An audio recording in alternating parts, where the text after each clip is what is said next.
Doctor Aníbal Quiroga, quien también se conecta para poder seguir reaccionando a la antesala de lo que sería la excarcelación tras el fallo del TC. Doctor Quiroga, buenas tardes, bienvenido.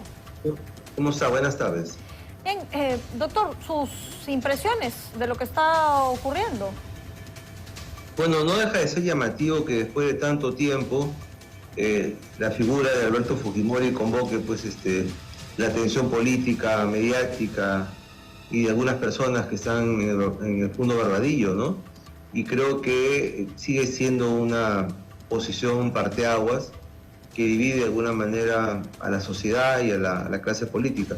Quizás ahora menos que hace 6 años cuando se dio el indulto del presidente Kuczynski, pero igual sigue concitando una importante atención de prensa política internacional, ¿no? Es un tema difícil, complicado, que de alguna manera ha enfrentado al Tribunal Constitucional con la Corte Interamericana y que en algún momento va a enfrentar a la Corte con el gobierno, porque quien comparece ante la Corte es el Estado peruano representado por el gobierno.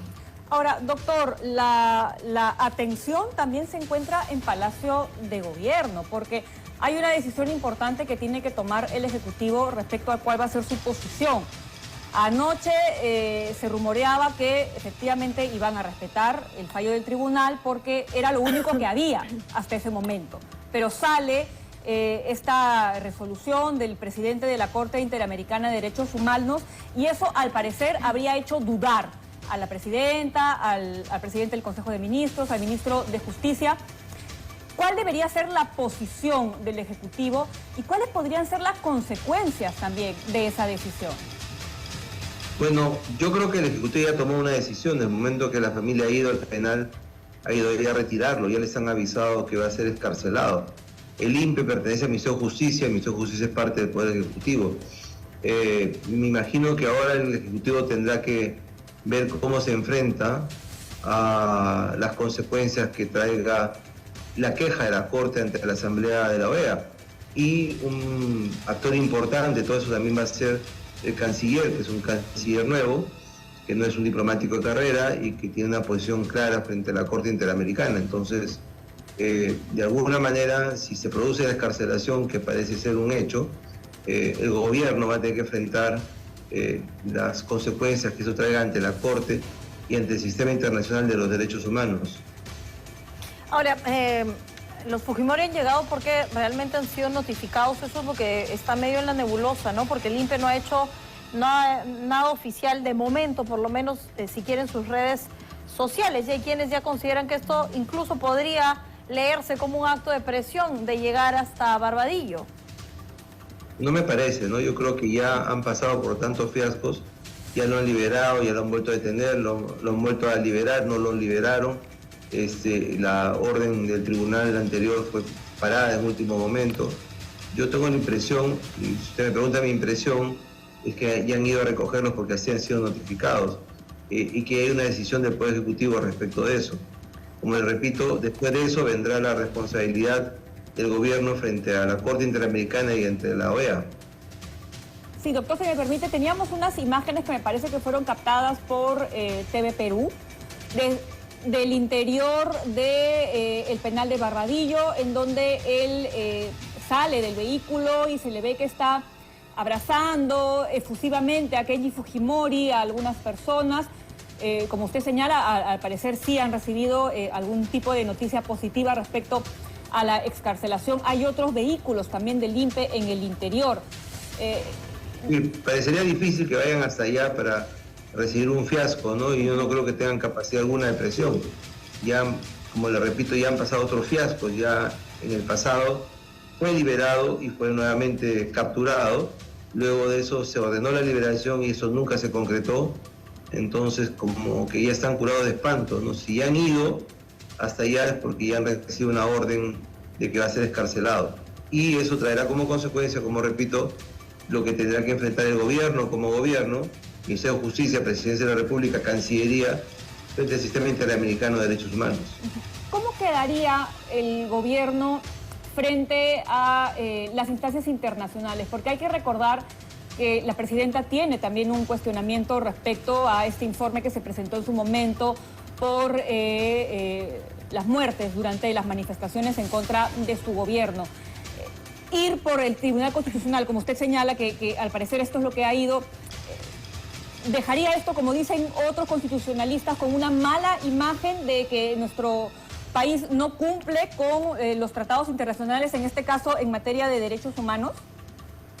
El tema de la presidenta está en otra instancia, ¿no? Está en la instancia de la Comisión Interamericana. Fue la comisión la que vino, la que hizo un análisis, la que hizo un informe extenso, que tenía algunas cosas interesantes y otras cosas absolutamente exageradas. El tema de Fujimori está a nivel de la Corte Interamericana, que es una instancia jurisdiccional. La comisión no tiene fuerza vinculante, la Corte sí tiene fuerza vinculante, y a veces es un poco difícil distinguir entre la comisión y la Corte, pero hay que hacerlo. Entonces yo creo que lo que va a pasar si se produce la excarcelación es que la Corte va a presentar una queja ante la Asamblea General de la OEA y la OEA le exigirá cuentas al Estado peruano y el Estado peruano tendrá que dar la respuesta del caso y según eso la Corte tomará las decisiones del caso, pero la Corte no tiene una fuerza ejecutiva, sí tiene fuerza vinculante jurídica, pero no existe una policía internacional que haga valer sus decisiones, depende de la anuencia y la aceptación interna de los estados. Entonces habrá un contencioso entre el gobierno del Perú y la Corte Interamericana, que dicho sea paso, no será la primera vez que existen contradicciones entre el Ejecutivo y la Corte. Hemos pasado por etapas en que esta contención ha sido muy fuerte, etapas en que justamente en la época de Fujimori se negó la competencia de la Corte y luego en la época de Toledo regresamos y nos allanamos. Hemos estado en un ir y venida en los últimos 30 años de manera muy consistente. Veremos entonces qué tendrá que decir el gobierno ante el sistema interamericano. Se reúnen, según Sebastián Ortiz, y no hay una respuesta aún clara. Pero la Procuraduría se ha pronunciado en alusión a la reparación civil del señor Fujimori, que esta fue una pregunta que no supo contestar su abogado, ¿no? Porque el abogado todo lo resume a que al efecto vinculante o no de la Corte sobre las condiciones que establecía para este indulto. Pero lo que ha dicho la Procuraduría, doctor Quiroga, le voy a dar lectura para que usted lo pueda explicar, es lo siguiente. La Procuraduría informa que a la fecha Alberto Fujimori presenta una deuda por reparación civil que alcanza los 57 millones de soles por 3 casos en los que fue sentenciado por el Poder Judicial. Lo que este monto incluye intereses generados por el no pago de la reparación civil impuesta por 3 hechos, ¿no es cierto? Así también se comunica que este monto no puede ser cobrado mediante la incautación de su pensión vitalicia, ya que desistió de cobrar pensión del Congreso y no registra ningún bien que pueda ser embargado como cobro de la reparación civil. Vale indicar que el recurso declarado fundado por el TC no libera al condenado de pagar la reparación civil al Estado. Y ahí vamos nuevamente a la discusión del pago de la reparación civil que tiene que hacer el señor Fujimori. A ver, vamos a explicar, o a tratar de explicar por partes. En primer lugar, el indulto significa el relevo de la pena, pero no la exculpación de la persona. El indultado sigue siendo culpable y por lo tanto genera antecedentes y tiene que pagar la reparación civil. En segundo lugar, la reparación civil es una obligación civil que se suma a la obligación penal. Es de orden civil, como su propio nombre lo dice. Por lo tanto, es de carácter patrimonial. Y si la persona que la tiene que pagar no tiene dinero, esa deuda no se va a cobrar jamás. Si no tiene patrimonio, no tiene pensión, es un insolvente, como el caso de Fujimori, pues esa deuda va a quedar insoluta por siempre y acabará cuando él, digamos, concluya su vida, ¿no? Porque la reparación civil se extingue con él.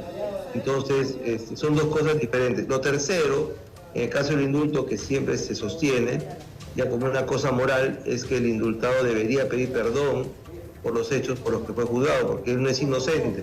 El indultado no ha sido exonerado de la condena, ha sido exonerado del cumplimiento de la condena, en este caso de parte de la condena. Entonces son 3 aspectos diferentes, ¿no? El relevo de la parte de la condena que falta cumplir, la responsabilidad que sigue siendo autor, puesto por una sentencia judicial, y el pago de la reparación civil, que es una obligación patrimonial que se tendrá que cobrar si es que tiene patrimonio. Si no tiene patrimonio no se va a cobrar nunca, como cualquier deudor insolvente. Bueno, pasará entonces el señor Fujimori, pasará a ser uno más de los tantos en este país que no pagan reparación civil.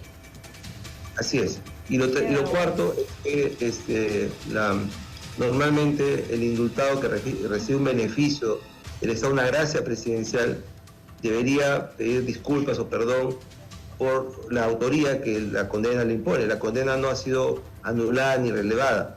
Se releva en el indulto el cumplimiento del total o parte de la pena. Bien, doctor Quiroga, agradecerle por haber participado con nosotros esta tarde. Varios puntos que venimos analizando desde hace varios días en lo que eran idas y vueltas, ¿no? Con el TC que decidió no aclarar, luego pasó al juez de Ica y del juez de Ica ayer nos vamos con este fallo, ¿no? Que ordenaba la inmediata excarcelación y esta es la imagen en vivo a esta hora de la tarde. Gracias al doctor Aníbal Quiroga por haber estado con nosotros.